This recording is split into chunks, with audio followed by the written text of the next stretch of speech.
Welcome, Sid. How you doing today? Hey, John. Thanks for having me on the show. Yeah, it's a pleasure to have you on. So, of course, you founded Circle. Can you first tell me just a bit about the ideation process for the company coming up with that idea?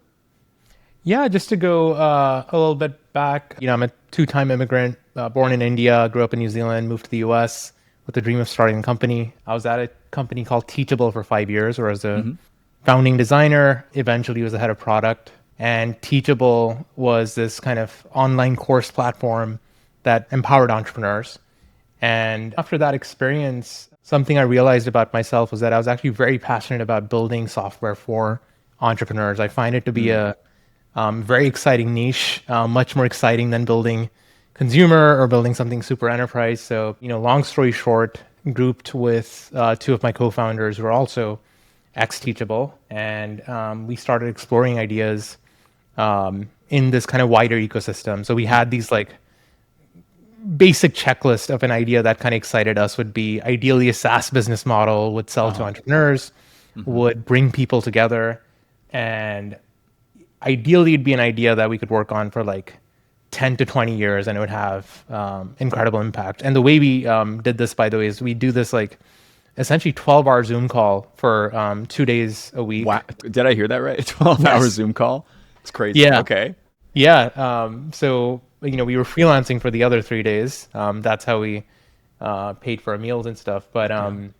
we just hop on these crazy Zoom calls and essentially try and deconstruct entire industries, ecosystems, spaces, talk about all sorts of ideas. We would get super excited about an idea on one day and then wake up not feeling very excited and we just kind of move on to the next one. But we did have this basic checklist, right? Hmm. And we kind of just honestly accidentally landed into the opportunity with communities, which is realizing this very macro trend of people want to be together, Hmm. and content online is something we've noticed seems to be losing value or getting commoditized. We kind of saw Hmm. this in the online courses space with platforms like Udemy, which were kind of underselling courses, and then Sure. there's a shift to kind of cohort-based courses, and we were seeing that transition happen essentially for all creators, all brands, all businesses. And the idea kind of came to us to build the Shopify like platform for this ecosystem, kind of all in Mm. one community platform that brings together discussions, events, live streams, and courses. And so we kind of set out to build that. Cool. And after you had that kind of idea, I'm sure it was a bit of a breakthrough moment when you decided what exactly you were doing and what you were pursuing. What are the first steps you take after that with your co-founders? What did you guys do next, essentially, after finally understanding what it was you set out to do? I remember where we committed to this idea, which is we were doing this vacation in Portugal. And so we'd sit out on the balcony, again, having these jam sessions. Yeah, And eventually, better than a Zoom call, maybe. yes, eventually we upgraded to the balcony and went IRL. But there's a moment where we just felt like, okay, community is it. Like this is one idea that we're not going to talk about it anymore. We're actually just going to do it, Hmm. and we're going to learn from the feedback and learn from what the world tells us about the idea versus our perception of the idea, which we were excited about, but we didn't want the excitement to faint. So essentially, two of us are product designers. So first thing we did was started designing our dream platform in Figma, Hmm. and had this kind of internal design process of looking at all the other competitors, semi-competitors, thinking about the paradigm itself. For example, we looked at Facebook groups and realized that is fairly one-dimensional. There's just one thread and or one conversation you could have with the entire community, at least at the time, and that was fairly limiting. So we came up with this idea for spaces in Circle, where similar to Slack channels, you can have spaces Right. for post, chat, events, courses, and so on. And we went to our friends. Some of them were happened to be ex-Teachable customers, so we're kind of in the market for this. Mm. My co-founder Rudy was consulting with about 30 course creators, so he's their fractional CTO. That gave us a unfair advantage. And what we noticed was this crazy amount of reception, which we'd never felt with any other idea we'd pitched to folks, where people would hop on these Zoom calls, they'd see it, and they'd just be like, "Oh, when can I use this?" or "When are you launching this?" And so over time, this Figma board, I'd say like over the course of like 2 to 3 weeks, turned into an actual prototype, We at one point booked this hackathon in Venice Beach for a week, kind of locked ourselves in, Hmm. did the classic, Red Bull, Oh yeah, all 14 to nighters. 16 hour, all Yep. nighters. And at the end of that process, we had a prototype, which we were able to show to the folks who happened to be our first investors. So my former boss at Teachable Encore wired us a 250K check. Cool. And that was a very strong signal because he basically told us at that point to stop other ideas, like stop the freelancing, kind of go all in. And that gave us a lot of encouragement. And actually, at the same time, we were able to get 5 of those, you could say, prospects at the time to actually commit to using the product once it existed. And what would you say was kind of your biggest learning in the first year of getting Circle off the ground? Or it sounds like, even the first few months of getting it off the ground. What's something that really impacted you during that time? Yeah, I would say there was a sense of like very natural momentum where we were not zooming out very much. We were not introspecting very much. There was just so much to do every single day, every hour, Yeah. that we were purely heads down. And I was just telling this to a founder last week where, super smart guy, and he was kind of, just trying to like describe to me his best version of the idea and kind of iterate on the idea in his head. And the advice I gave to him is like, hey, after a certain point, you just have to get very heads down. You have to have your, let's say, 3 to 5 initial customers, the initial cohort of folks. And all that should matter to you at that point is just getting those folks to use your product, give you feedback. Look, I'm going to be straight with you. Everybody's talking about AI, but most people are just playing around with ChatGPT instead of actually making money from it. That's why we dropped the ultimate crash course to create your own AI side hustle in 7 days. We're talking real frameworks and strategies from the pros, like the founder of The Hustle, Sam Parr. It includes mini guides, templates, the whole 9 yards, stuff that takes years to figure out, condensed into 1 week. Stop what you're doing right now and grab it in the show notes. Your future self will thank you. I would also like to know, after you've built it and after you've received the investments, can you talk to me about how Circle right now generates income and makes money? Yeah, so this is one of the things we picked very early on. HubSpot was actually a big inspiration. Dharmesh is thankfully an investor and a customer as well, which is we love the SaaS business model. So we were looking at companies like HubSpot, like Shopify. Teachable was similar, and what made us feel great about this business model is you have customers use your product, and ideally your product gives them a ton of value and enables them to build these large businesses. And at that point, you can just charge them for it. You're not, hitting the can down the road. You're actually able to have a sustaining business model. So essentially, our customers pay anywhere from $89 a month to up to $5,000 a month for Circle. And that ranges on kind of the features they're using, scale, etc. It's a fairly typical SaaS business model, mostly product led, mostly inbound.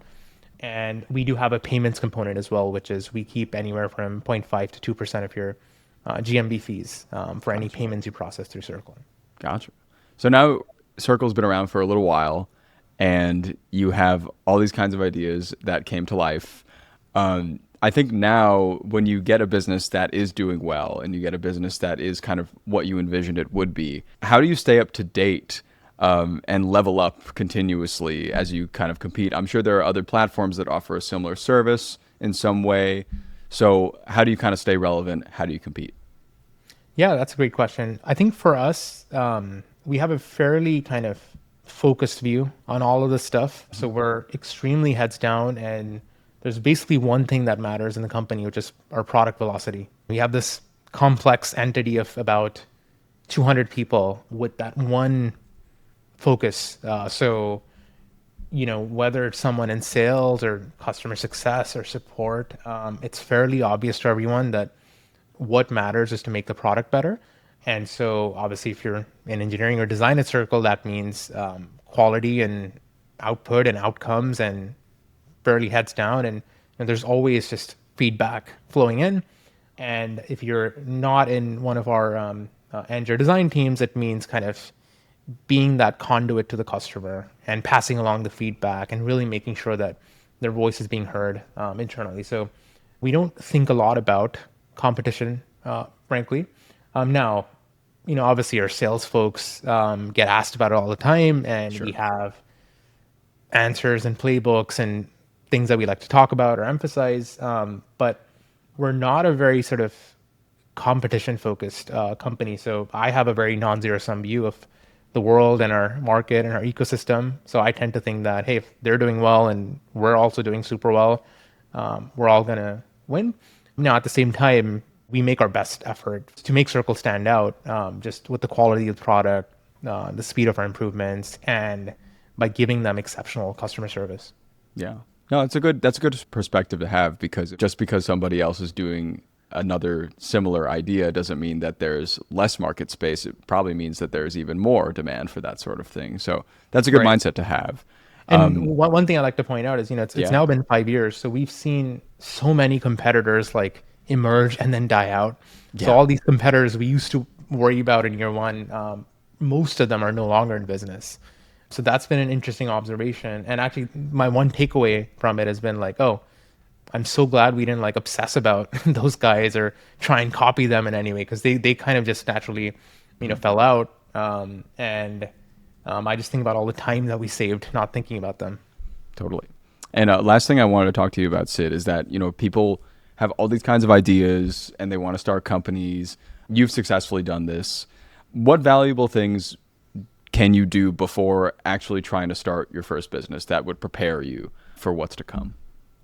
That's a great question. I have a fairly interesting backstory here, which is, I've been a tech writer, I've been a designer, I've been an engineer at some point in my life.